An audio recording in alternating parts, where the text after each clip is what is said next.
Okay, so I did just want to open up by saying this past year has been quite unique, to say the least. But what was it like being a female leader for you during like an unprecedented crisis like COVID and the pandemic and such? Yeah, good morning, and thank you for having me, Anjani. It's lovely to meet you and to talk with you. Yeah, I think it was, during the pandemic, it was certainly a unique time. In my organization, we started to work from home just about like everyone else was doing. So that was quite an adjustment. I am, just living now at this point in my life on my own. So it was very quiet. I'm a very interactive and people person. So not being around people was very difficult for me. And I tried to, get involved with just some of the neighbors we had around here, family that I have. We used, introduced to Zoom with the rest of the world, right? Nobody knew what Zoom was previously. So we've been introduced to that. And just trying to manage all of the things that you need to do at home and then keep that work-life balance. I think in our organization, a lot of us had talked about how difficult it was because when you're working from home, you're really available all the time. And so we really create those boundaries for that work-life balance and to help that. But it was difficult too for Habitat because it took away really from us being able to interact with our volunteers, our homeowners, the communities, the corporations that support us. And so we had to try to find, what everybody is now calling the new normal. I'm not quite sure yet what that is, but we had to find some way to still be able to communicate and to function. So, it certainly has been quite an adjustment, but a lot of learning as well in the interim. And just to give an overview of like your professional background, what was like your first job ever? Oh my, you're tapping my brain back a few years Yeah, now. we're going all the way back. I think the first job I ever had was actually doing inventory for one of the department stores, where they needed people on a interim basis to count and organize and all of that. After that, I worked in retail for a little while when I had more of a summer full-time job. And then I also, during college, I worked in the summers at what used to be called ICI Americas, which is now AstraZeneca. And I did secretarial work where I went around from, administrative work now is better, but at that time they called it secretarial. We went around to different areas and I helped support leaders who administrators were on vacation. So that was certainly an introduction into the corporate world for me. Yeah, and then could you talk about what led you up to your position now? Yes, that's a little bit of a path too. I'm a graduate of the University of Delaware, and I have a degree in interior design and art history. So my goal originally, since I was a young girl, was to be an interior designer. And so I did work in that profession for a little bit of time, but then the family circumstances and illness that my mother had, and I was the last child living at home, I felt as though that I should stay in the area rather than go to a larger city. So at the time I got into financial services, which the credit card market was booming at the time. I guess I'm showing my age of the time that I'm talking about this, right? But people who are familiar with that will know. I got into financial services and just started to grow with that organization and found out that, I had different skills that seemed to be marketable in those environments. And so I've worked in that industry, oh gosh, probably from 1983, working in that and then just progressing and working for different organizations. So that's how I landed where I am. But Awesome. And how were you first introduced to Habitat NCC? I have a friend of mine who was on the board of Habitat. She knew that I was interested in community service. I had been in various other capacities with other organizations doing community work and on boards. And I always enjoyed that. Always enjoyed helping others where I could and doing what I could do to assist organizations. And so she was mentioning to me that Habitat was looking for some board members and would I be interested? And I had volunteered for Habitat in the past and also joined some of the events that they were having. And so I knew what the mission of Habitat was. I knew that aligned to what I was looking for to fulfill me and what I wanted to do from a community service standpoint. And I knew Kevin also from being at some of those events and through my friend and introductions. And Kevin, along with the Habitat staff, and just knowing, as I said, the mission, I just felt it was a really good fit for me. And I knew that Kevin and the staff really were passionate about the mission of Habitat and, really wanted to help the community. And it just really struck a chord with me and I wanted to help. And can you speak about your role on the board and any other previous positions that you've held over the years? Yeah, sure. Currently, I am the board president for Habitat of Newcastle County. My term is going to end in July, but prior to that, for about 3 years, I was the board secretary. And then when I first joined Habitat, I was just learning and being part of the board. But prior to that, as I said, I had enjoyed community service in the past and being on boards. I was at one time president of the board for United Way of Delaware. And I was also a board member in Delaware for Meals on Wheels, Generations Home Care. And while I lived in Virginia for about 7 years, I was on the board for Communities and Schools. Cool. And in the midst of the pandemic, you stepped up to lead the board of Habitat NCC, and the agency has prospered under your leadership. Could you talk about some of the challenges that you faced during your leadership on the board? Oh gosh, it's who thought the pandemic was going to I happen, know. right? I That, know. when I talked to Kevin and Rick Gessner, the prior board president, about coming on as president, we talked about all the things that we wanted to do.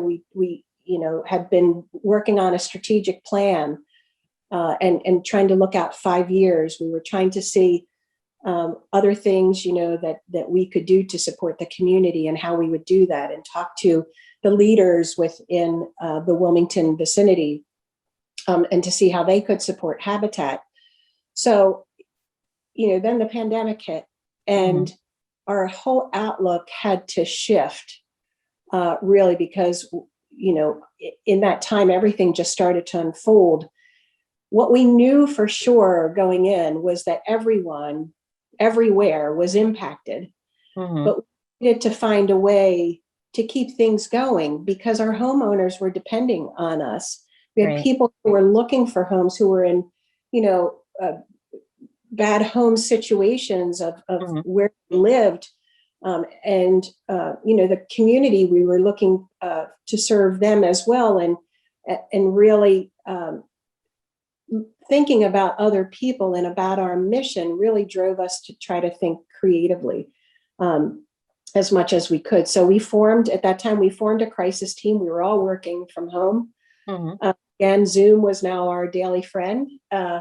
And we formed a daily crisis team where those board members who were committed and others who support us within the board as advisors, we met to talk about what could we do, how could we keep Habitat safe, our homeowners still have our prospective homeowners interested in what they could do. Of course, they couldn't do their equity hours anymore if we were still able to build, but what else could we do instead of that?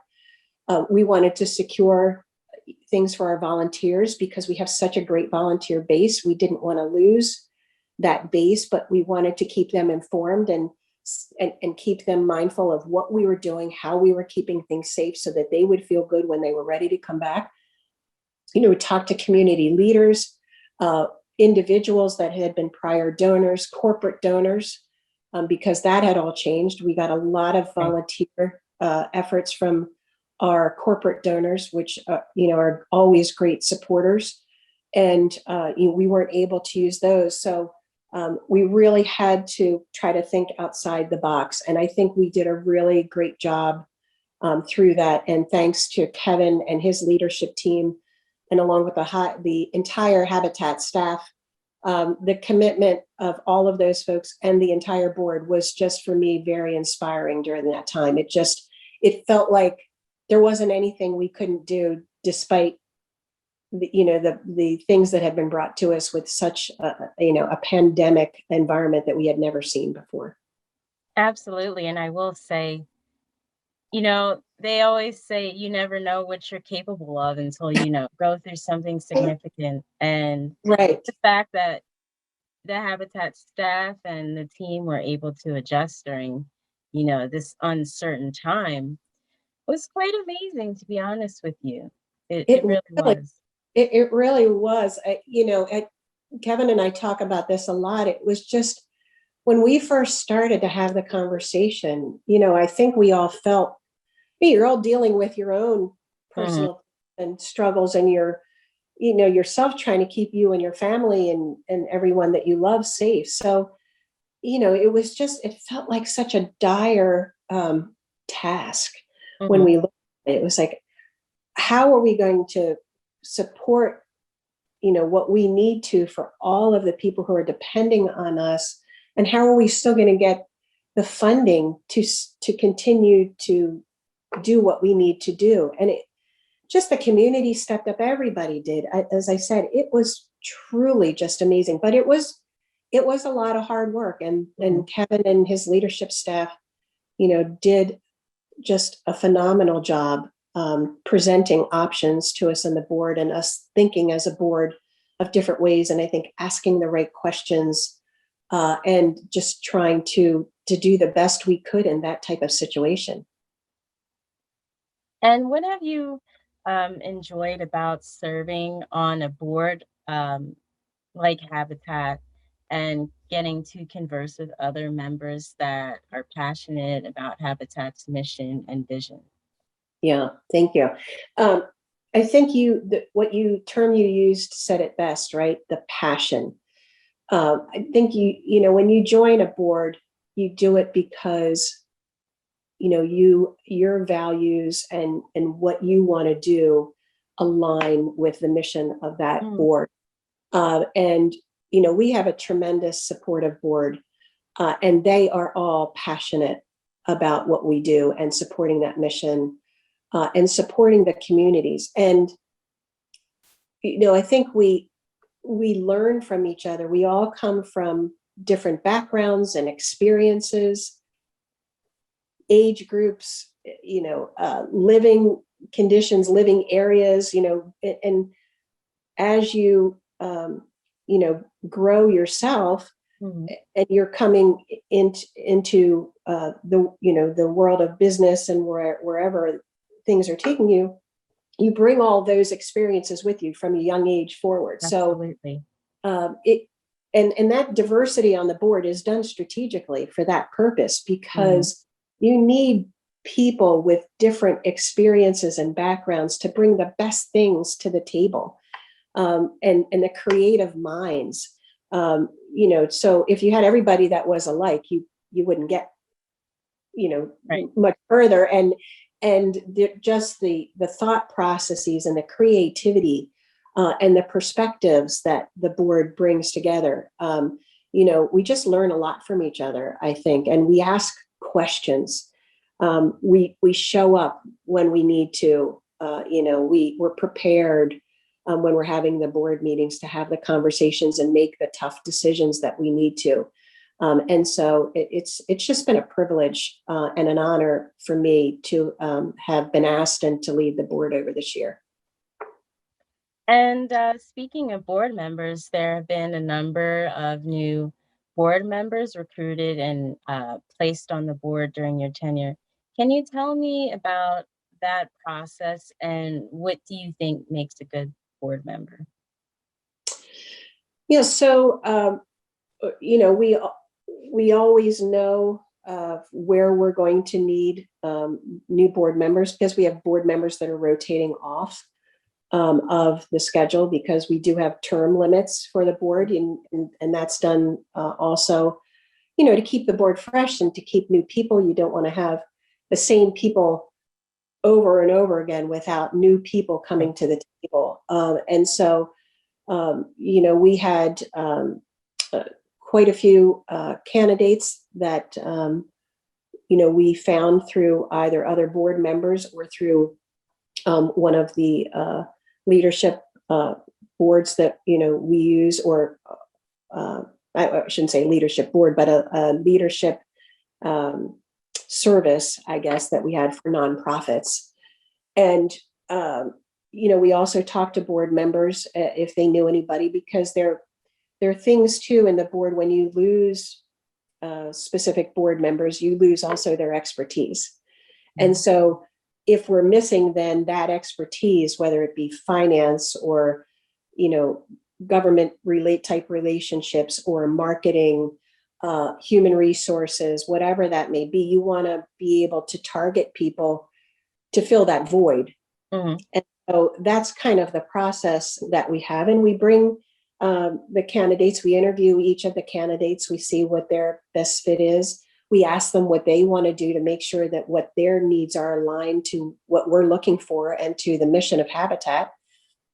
And then, we talk to them about the commitment that we're looking for and whether they're up to that task, because being a board member takes some of your time. But if you're passionate about it and you're interested in serving others and making a difference, you make the time. Right. And so, and you put in the work, because you do have to put in the work. You do have to, read the board materials ahead of time. You do have to ask questions to make sure you're clear. When we make decisions, you have to make sure you're on board with that. So you really need to understand the mission of Habitat, say in this instance, and just understand where we're going and what we're striving for. So it's a very deliberate process. And we do get the other board members involved to make sure that the candidates that we've interviewed and that we're bringing to the table are properly presented, and that no one, has any concerns about that, and that we're filling the voids that we have. And can you share the benefits you see of having a diverse board that reflects the community that Habitat serves? Yeah, that's crucial. Really, first, diversity on the board is just essential. You really can't be successful without that. It's just not racial diversity. It's diversity of thought. It's diversity of background, wherever you come from. It's, religious diversity. I mean, whatever diversity moniker you want to think about, that's a great thing to bring to the table. So again, like I said earlier, that we all learn from each other because of that diversity and because of those experiences that people have had. This year, specifically, with all of the things that have been going on with George Floyd and Breonna Taylor and all of the others,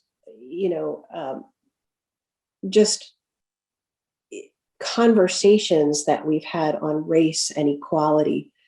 I think, Kevin and the leadership team and the Habitat staff and the board, we've stepped up again to develop a specific diversity and inclusion leadership discussion. So some of the board and some of the staff have kind of formulated a team to look at diversity and how we manage that within Habitat. And what we can learn from each other in that respect, and so that we can just make things better for everyone. It's been so eye-opening for me and amazing to have those conversations, because you only grow up in the background that you've had. So to be in somebody else's shoes and to understand things that they've gone through that you have never thought anyone would experience, nor have you ever experienced, it just, for the little bit that it can, tries to put you in someone else's shoes and try to imagine what that must be like.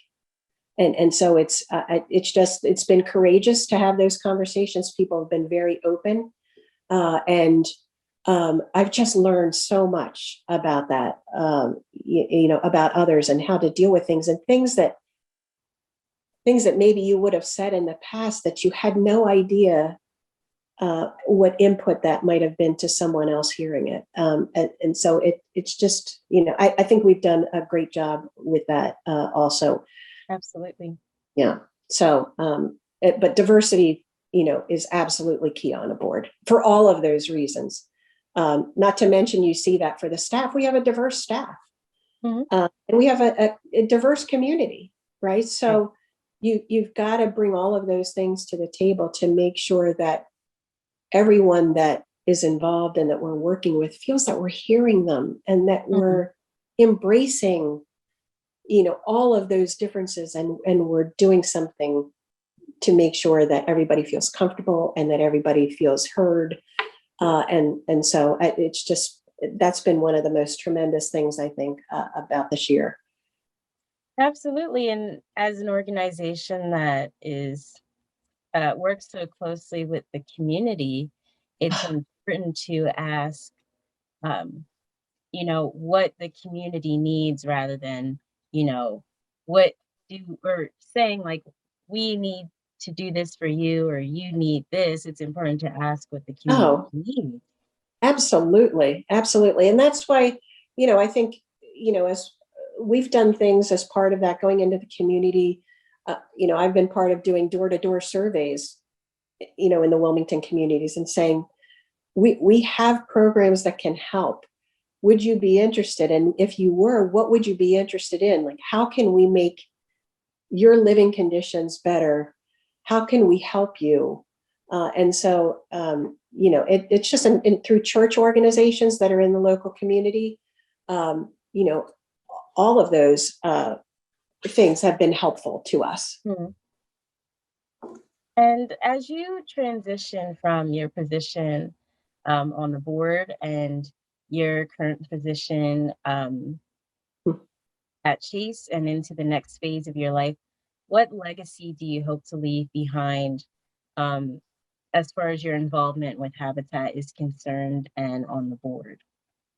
Yeah, that was is a great question to ask, and it's something you have to reflect on. There's been so many things that have been happening, with the pandemic, and just like we talked about the racial issues and inequality, and then as you said, I'm retiring soon from my professional position, and also coming off as president of the board.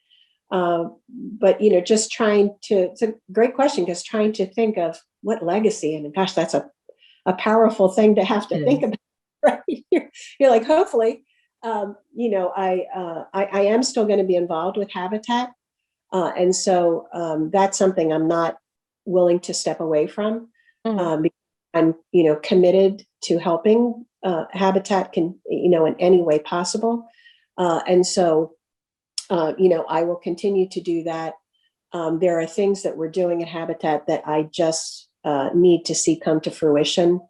We're doing so much on the roadmap that'll improve the lives of others that, that I just want to see that come to a successful end. And that said, I hope, though, with that said, I hope that I'd be remembered on the board and in my role there, and even in my professional capacity, that I was someone that was always willing to roll up my sleeves and help to be able to think outside the box, that I listened, and that when I listened, I also just didn't let it go in one ear and out the other, that I tried to do something about it, and tried to support others. For Habitat, just supporting the community and our homeowners, and just thinking about all the great things as a team that we've been able to do. I hope people will think that in some way that I had a part in helping to make that happen. And you did speak about your involvement. Can you speak about past Habitat events that you've participated in? Sure. And what have you enjoyed most about participating in those events? Yes.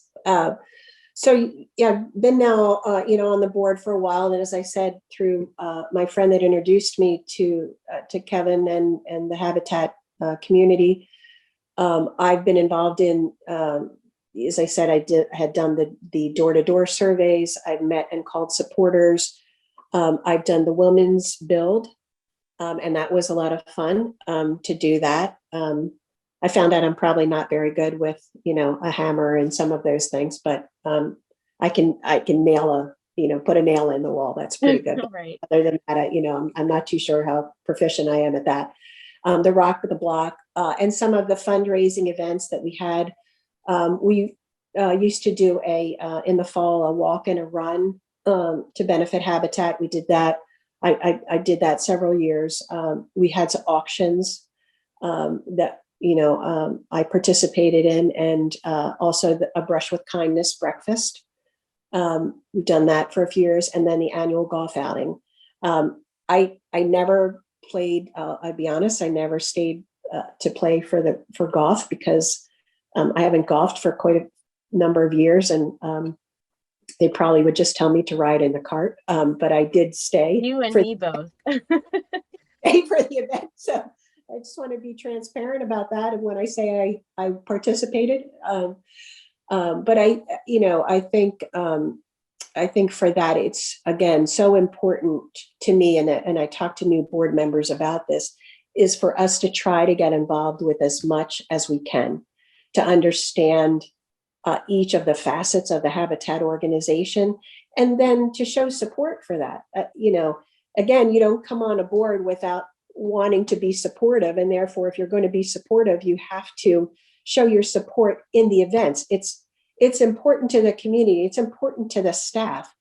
It's important for other board members, especially when you're a leader on the board, for them to see that you support these activities.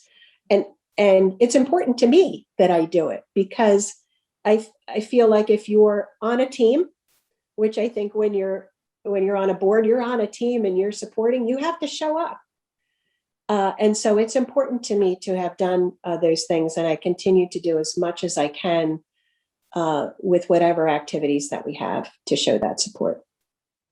The question that you had too about what did I enjoy the most? I mean, all of those things were great, but I think the one thing that I enjoyed far above probably of that is just because of the good feeling it gives you is either telling a new prospective homeowner that they're going to be part of the program, or actually handing the keys over to a new homeowner.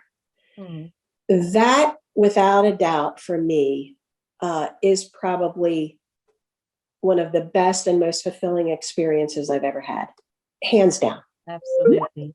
That, I just can't emphasize for people who have never experienced being part of that, how that makes you feel, and just to hear the experiences. The homeowners are so humble. They're so appreciative. And, we all who have had homes all our lives take for granted about having a safe and affordable home to live in. But some of the stories that you hear for these people who now have this opportunity to share with you what having a home means for them and the impact that it has on their families, you just can't match that experience. Right. And you know that you're putting, they're now in situations that they have worked for to get there themselves, but they're now in a situation that may impact generations to come for their family. And that's just, it's just feels so good. Can you speak to the significance of Habitat of Newcastle County celebrating 35 years as an affiliate? Wow, 35 years, right? What would a world be like without Habitat for Humanity of Newcastle County? Yeah, it's a big year for sure, and 35 years for Habitat, and then also Kevin Smith, our CEO, celebrate 25 years this year. So it's a big year all the way around. In regard to the significance, since 1986, Habitat's done over 340 builds. And our Newcastle County Habitat organization ranks among the top 3 habitats, the affiliates in the Northeast. Out of 200 affiliates from Delaware to Maine, we're the top 3 in housing production. So we've served families through repairs, through our A Brush with Kindness program. The restores are thriving. We've partnered with other efforts across the 3 counties in Delaware for the refrigerator repair program, which has been really successful. And as our result of, an investment in Habitat over those 35 years, this statistic just blows my mind, so I have to share it with you, is 82% of Habitat families no longer require government assistance. Wow. And 69% of the children in Habitat homes have improved 1 to 3 level grades in school. Now, those are outcomes that you really look for, and I think that's phenomenal. So when you ask what is the significance over 35 years with all those statistics that I shared, that's the significance of making a difference in the community. And then my last question, as we celebrate our 35th year, how do you hope to see Habitat NCC grow in the future? I think we're on a roll. If we can Definitely. if we can live through the pandemic and thrive as we have, like I said before, there's nothing we can't do with the right minds, the right leaders, and just people who have the passion. But as I mentioned before, we've been working quite a bit on the 5-year strategic plan. Of course, we had to shift gears a little bit with the pandemic. And some of those things changed because we know now the pandemic, is going to be changing a lot of things. But, we've talked to other organizations who have found success with thinking of other options regarding home alternatives, such as like rent to own, maybe instead of getting people into their own home and in buy situation, we do rent from home. Because when we step back and thought about it, the biggest thing for us is getting people into safe and affordable homes. Whether we get them in there and out of their current situation and they are buying the home, or we can get them in there and be safe and rent the home or rent to own the home, that still fulfills our mission, I think. And, we continue to think about other things as a result of the pandemic, from, what available jobs there are that we can assist or offer to people, the volunteerism, the corporate and individual giving, not to mention the cost of building supplies now, because as a result of the pandemic, and whether or not you have, the trucks to bring you the supplies, and then the people to help you build, and the contractors, and so all of that to get it timely while we're still on our timeline to get people into homes. So I think, what we need to continue to do is to anticipate and get ahead of those things. And I think if we can continue to do that, and as I said, and continue on our growth that we've been doing through the pandemic, Habitat's not going anywhere. We're going to continue to be a leader in the community where we live and work for many years to come. So here's to 35 more years, Absolutely. There's nothing that Habitat NCC can't do, especially, with the progress and the amount of success the affiliate has been able to have during the pandemic. Absolutely. So cheers to everybody, who's been involved. Cheers. Yeah. So here we go. Let's start on the next 35. Absolutely.